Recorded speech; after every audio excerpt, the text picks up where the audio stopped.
No sé por qué hay que despreciar todo. De verdad hay cosas que uno puede aprender.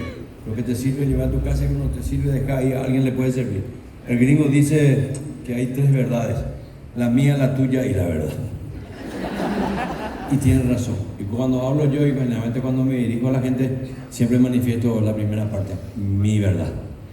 Dentro de este criterio, el poeta tiene que tener dos condiciones para hacerlo: no equivocarse y ver un metro más allá donde vemos los mortales, nosotros normales. Si vos te equivocás y gusto la área rimante, no más donde andas ahí, poeta. A la prueba me remito. Este mes de agosto incluye el nacimiento de Emiliano R. Fernández, el poeta popular sin lugar a dudas más importante de la República del Paraguay por la trascendencia que sus versos representan. La canción que voy a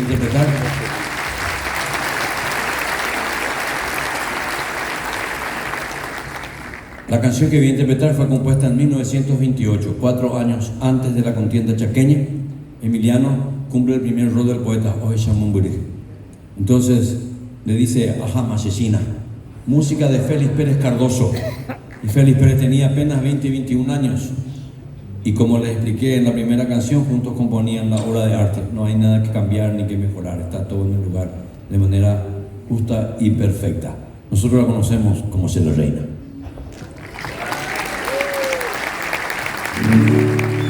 Amalaya a topar al famoso Tejerina inamigo e così le viajes a cabana o bebete de esa la bravura guaraní ay me va a hueterí l'opera d'un'ubità.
Se arjaino una tupi, cuese con eso cuape, amo y teño la enojave, ne anverse tu pasión.